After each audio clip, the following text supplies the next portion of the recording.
welcome to today's episode of the Balanced Approach podcast. I'm your host, Louis Padian. I hope that you're doing well and are enjoying the podcast and the topics we've covered so far. These podcasts are released every Monday, Wednesday and Friday, so be sure to subscribe wherever you are listening to be kept up to date. So in today's episode, we will be covering 5 ways to spot misinformation online.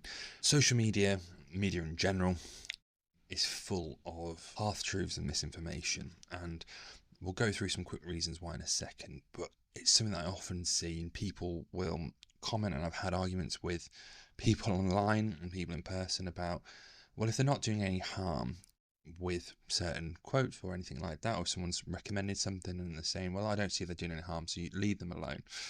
And there is an element of that, but also I think there's a duty of care and responsibility, and I think there's a duty of people who know better to share knowing what they know.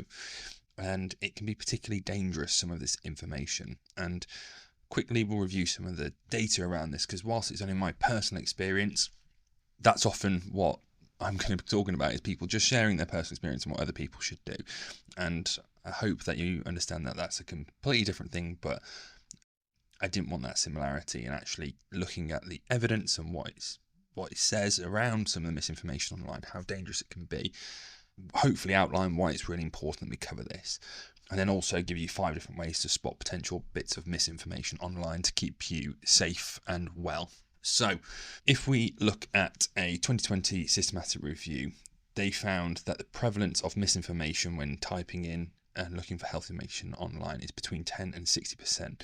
And that highlights the importance of critical thinking that people need. They need to be on their toes, they need to understand this. So hopefully me having an episode based around this will actually equip people, because if you type in best diet for weight loss into Google, or fat burning tablets efficacy, or best supplement for weight loss, or anything like that, a lot of the searches that potentially come up will have lots of misinformation in them. They'll just be highly ranked on Google, and just because it's ranked up on Google, I know that Google try and monitor this and make sure that they're safe, and that the top search things, often nobody really goes onto the second page of Google ever, that the top ranking stuff is credible. But that isn't always the case, and like I said, between 10 and 60% of that is going to be misinformation, and that's why we need to be really, really aware. And I can't remember the phrase, but it's when correct information is just getting out of bed, misinformation is halfway around the world, and it spreads so much quickly than correct information, because it's often doesn't have any nuance, doesn't need any deeper explanation, as you probably realise from these episodes, me trying to explain things.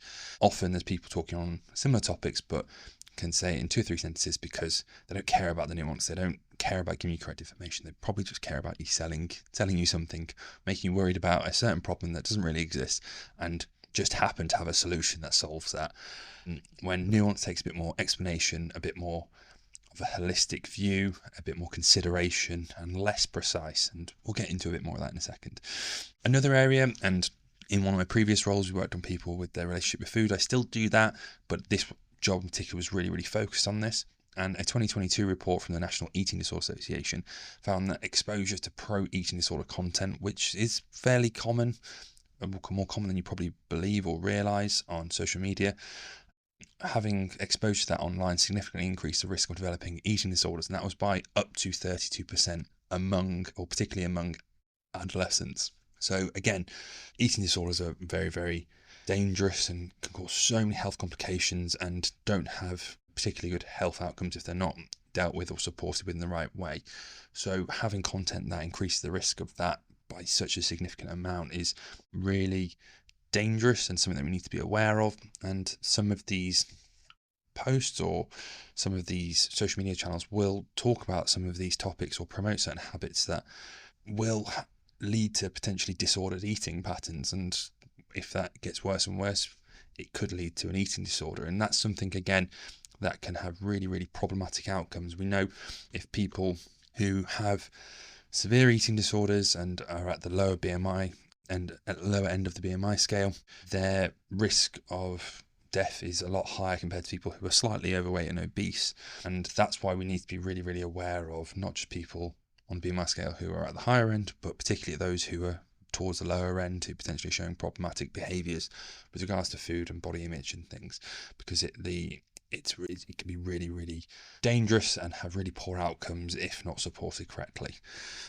Another one, which I think we've touched on previously, but it's always good to re-emphasize these sort of things, is that entertainment does not equate or equal expertise. And a 2019 study in the International Journal of Eating Disorders found that a significant percentage of social media influence promoting weight loss content lacked relevant qualifications in health or nutrition. I see this all the time. People who are in quote unquote good shape, talking with confidence and talking with in very direct and they're not speaking with much nuance and very not very considered in their approach or their language.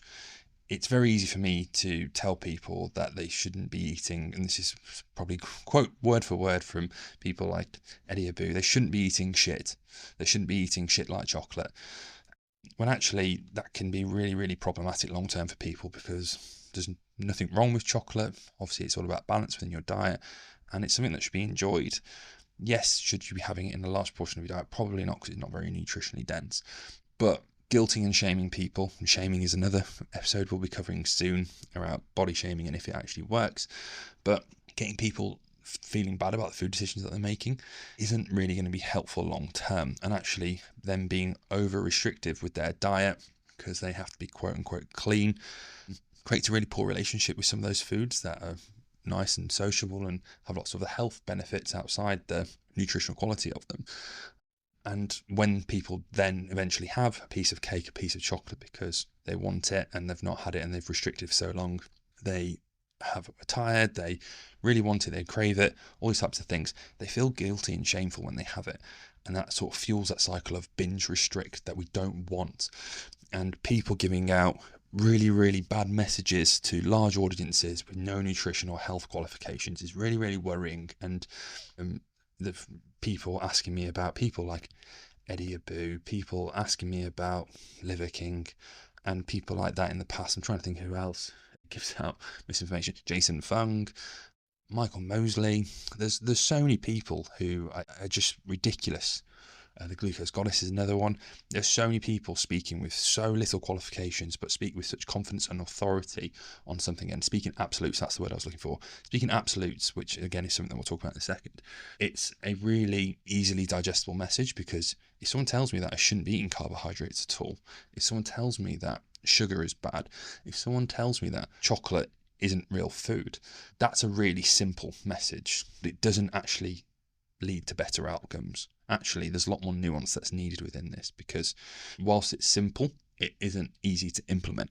Cutting out all carbohydrates from your diet, yes, might work for a short amount of time. You might see some good weight loss, but not necessarily fat loss. But if you enjoy carbohydrates, is that a life that you want to live long term? Probably not. So when you reintroduce carbs and put on some water weight or replenish your glycogen stores and your weight goes up a little bit, you're going to have an emotional response probably to the weight gain. You're going to feel bad that you're enjoying foods that are potentially quote unquote bad for you. And it just causes this really negative cycle with people where they're weight cycling, where they're binging, they're restricting, they're not actually enjoying any aspect of the diet, because when they're losing weight, they're feeling really restrictive and not enjoying what they're eating. And when they enjoy what they eat, the scales increase, they feel bad, they feel shameful and guilty. So there's actually no enjoyment in the process, which is what we need. Then next up, last but not least, is a 2017 study which showed that the belief in conspiracy theories around things like cancer can lead to delayed diagnosis and treatment. And this is another area that is closely linked around sort of the conspiracy theorists, that people believe that the NHS and the UK government, the US government are out there to make them overweight, make them unwell, to make money off them. And that is completely ridiculous and completely absurd. But because it's absurd, because it feeds into people who want to believe these conspiracies or want to believe that there's a secret group of people running the world, it would make things a lot simpler if that was the case, because lots of bad things happen, lots of things are difficult with regards to balancing your lifestyle and nutrition. And actually, for me to blame the government and to blame the NHS would be really make things a lot easier for me. And actually having that one enemy that I think is doing all these wrongs would make it a lot easier for me and take the burden from me, when actually we know it's a lot more complex than that. If you listen to one of my obesity episodes, I can't remember which one it was, but it's about a 25-minute episode, me talking about the complexity of obesity, as it's what I studied and looked a lot into for my masters. And there are so many facets. There are hundreds of things influencing our decisions each day and sort of influence our body weight and our activity levels and our nutritional behavior habits. Some of those will be genetic, some of those will be social, some of those will be mental and physiological. There's so many things that are interplaying, and actually for me to say, actually no, the problem is sugar. The problem is the government are adding all these sweeteners to our foods, and that's the reason why we're overweight. It's a very simple and easy digestible and makes it a lot easier to sit with, rather than me going, actually it's really complex, and some of these things are outside of your control. Some of them you can influence a bit, and some of them are actually within your control. But actually losing weight's really hard. There's different ways we can approach it, and actually me working on healthy habits long term is probably the best thing for your overall health and well-being. That doesn't sound sexy. Me having a big conspiracy where everyone's out to get you and you're the victim and we need to rebel against the government and the NHS and food and whatever is a lot more sexy and a lot more emotive for people to get on board with. So that's just a little hint of things. There's lots of more different papers that I looked at and read that looked at the dangers of misinformation. Another one, I think I've quoted it a while ago, I can't remember the actual statistic, but they critically reviewed some influencers online who had a following of over 10,000. I can't remember how many, it was about 20, I think, maybe just a bit less. And of the information they gave out, I think about 18% of it was actually reliable, which is worrying. That means 82%, my maths was right, 82% of that was not correct. And those numbers, if you're thinking about the amount of content that people are pumping out, just gives a huge area of concern regards to the information that we are taking in online. That's why we need to be a bit more critical. So here are 5 different things I would look out for when that may be called red flags or set off alarm bells for you. So number 1 is that they speak in absolutes and speak with certainty. And I would massively say beware of people who paint health and wellness in absolutes. Phrases like always or never are probably big signs and things that would set off alarm bells for me that say misinformation. Reputable sources and people like myself and people who have read research will always probably speak in things like may or could and probably, because there's always an air of uncertainty. There's always people who are in the minority who will succeed on certain aspects that the majority of people wouldn't. And that's what knowing the research and looking into studies and papers and working with people, you see that we can't use blanket statements. And this is what you might see. You should never eat carbohydrates. You should always eat whole foods. You should never have chocolate or cake in your diet. It sounds a really sexy phrase for me, but what if you're at someone's birthday, someone you really care about, and actually you're at a celebration, and obviously food's a huge sort of focus around when we have celebratory meals out. Are you going to say, no, that's not whole food, I can't have that? But actually, no, the healthiest thing in that situation could be, and this again, me speaking in non-absolutes, me speaking with a bit of ambiguity, saying it could be having the cake. It could be not having the cake because you potentially have health complications. You might not be able to have any of they might have contain a certain allergen that you're allergic to. All these things that we need to consider. So that's why we've got to have this air of ambiguity. For me to go black and white and go, you should never have cake. Yes, really, really simple message, but actually in practicality can lead to a lot of people not actually enjoying the process whatsoever. So things are always changing, things are always evolving. The current evidence is what I sort of speak around. There may be some big changes coming up, but the vast majority of evidence sort of leans one way, but there's potentially ambiguity, and that's why we've got to speak with that sort of, with the phrases or that acknowledgement that things can change, things might change in the future, and things aren't as absolute as some people might want. So misinformation, on the other hand, will try to tell you that one size fits all, map it out, and often promises unrealistic outcomes that if, say for example, if you cut out carbohydrates, you will lose 20 pounds in the next 10 days. Some people might lose 30 pounds, some people might lose 10 pounds. People are very individual. Some people might not lose any weight at all. Some people might lose some gain weight. There's lots of different outcomes from that, but misinformation will talk in those absolutes, and that's something to be aware of. Next up is people who are trend chasers or fad jumpers. Like I said, I speak around the science aspect. I'm not the most scientifically savvy person. I know how to read research. I've got a master's. There are people who will understand the minutiae a lot better than me, but I understand it well enough and hopefully communicate it well enough. You'll be able to tell me that it's put into a bit more practical and simple advice, and actually helping people understand why it's a bit complicated, but also simplifying that and making healthy advice and actions accessible for people. But you might see people online who are jumping from one fad to the other. So they might be on a Huel diet one week, they might be on keto last month, they might be on 30 hard, I think it is, the fitness one, where you do 30 days of fucking just suffering, which just sounds miserable. And they just jump from trend to trend, and people who are selling their soul for a pound note will do that because that's what the price is paying at the time. Whoever's paying the most, I'll say whatever they want.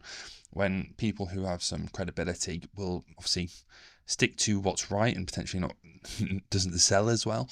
So I always say that if I was to name the perfect diet, it wouldn't sell because it'd be called something like the middle ground approach or the middle ground method, where actually we're trying to find that balanced approach to things. And it wouldn't sell because it's not sexy enough. It doesn't promise quick, easy results. Actually, it's about those healthy habits long term.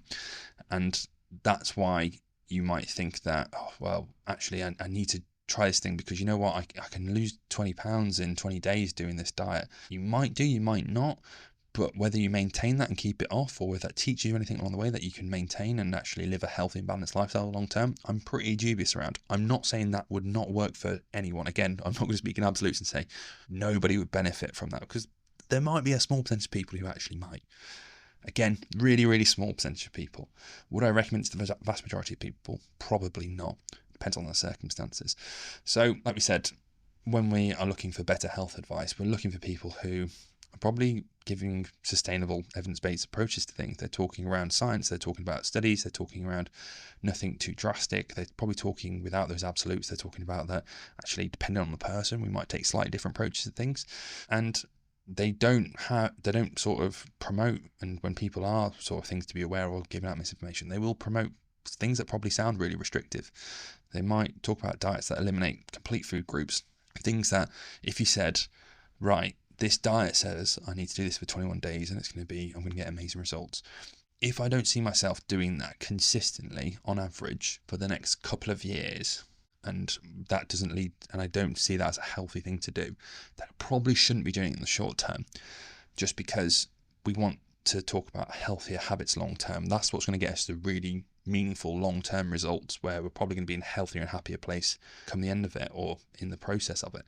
And talking about variety, all the benefits around it, rather than scaremongering around certain things. So trend chasers and fad jumpers, those are people to be aware of. Third up is people who talk about the conspiracies and distrusting sort of governments and food, big pharma, all these sorts of things. Having healthy skepticism on things is valuable. Be wary of information that paints entire medical, nutritional, all the certain communities, governments, agencies, scientists, as part of a vast conspiracy. If big sugar was the problem and we were all being paid off, one, I'd expect to be a lot better off financially because I'm not seeing any of that money. But the amount of organisation alone would take a huge amount of that. People who are turning down big deals elsewhere for working in private companies elsewhere, or people who could make a lot more money selling fad diets, they are turning down a huge amount of money just for what? Because big sugar's not paying enough? I think we need to have a bit more critical thinking around this and actually see that if people giving out this advice where they are giving out sort of a balanced approach, asking, again, balanced approach as always, they are asking you to eat more whole foods on the whole, some food in there for social, for food for the soul, I'd say. If they're saying that you don't need to do these ridiculous hard workouts or HIIT workouts every day, or you don't have to do this really restrictive diet, and actually just having a bit more fruit and veg in your diet, managing your sleep, moving a little bit more each day is beneficial, then I don't see how that would pay off, why that conspiracy would be something. Why would we withhold information that's going to get people better results long term? And this is where the sort of conspiracy theory golden bullet sort of thing comes in, where people talk about how the NHS is hiding this diet from you. Health professionals don't want you to know this. But I've got this secret. Just happens this influencer has the secret where if you put a load of butter in your coffee in the morning and drink that, then that'll be sound and you'll burn fat, because actually eating fat burns more fat, which is, again, a half truth. It increases fat oxidation but doesn't increase fat loss. It all comes down to energy balance. So probably gone on a bit of a tangent here. But when we're coming back to people who talk about these grand conspiracies, but they happen to have this answer, the things that the fitness industry or the health industry, nutrition industry, weight loss industry doesn't want you to know, because they are trying to keep you overweight, and again, just doesn't make complete sense when you look at it critically. But this person happens to have the secret. They're often talking nonsense. There is no secret. Actually, if you listen to all these episodes, I'm giving all these secrets away, which is the unsexy stuff of managing your stress, managing your energy intake, probably eating more nutrients or nutritious foods within your diet, having a bit more flexibility within your diet as well, having a bit more activity day to day, just low level physical activity, finding ways to enjoy yourself, focusing on things like social connections, having a bit more purpose in your life. And doing those things consistently and prioritizing those things consistently will probably lead to better outcomes long term. So again, reputable sources, cite credible research. I can give you all the research to support the recommendations I'm making, and also acknowledge the expertise of healthcare professionals. So if you aren't too sure of anyone that you're listening to online and go, well, I've had people that mess me about Eddie Abu, I don't know whether he means it from a good place, whether he knows he's misleading people, but a lot of stuff he says is complete nonsense. He says that whey protein isn't food, when actually whey protein, if you've listened to that episode or read my social media post, whey protein is sort of a byproduct of the cheese making process. So by that same level of deduction, if whey protein isn't food, cheese isn't food. And it's just a part of the process that we've got that is actually really nutrient dense. He talks about how much protein we can absorb, and it's barely anything from whey protein. Actually, it's one of the most readily available good protein sources that we have.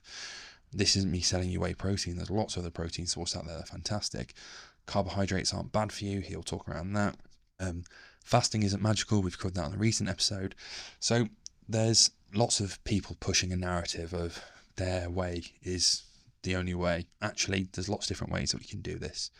And depending on the individual, I might make different recommendations. For some people, fasting might be a really, really good option for them if they potentially have polycystic ovarian syndrome, for example. And that doesn't mean that everyone who has polycystic ovarian syndrome should fast, but sitting down with a client, that might be a good way for them to manage their energy intake each day. It might help them with their insulin sensitivity in the morning by doing some potentially higher intensity workouts that fasted. All these different things that we might consider. So hopefully that's given you a bit more idea around the conspiracy theories. Two more to cover, and I know this has been a longer episode, but we'll crack on with these two. So number 4 is contradictions and inconsistency.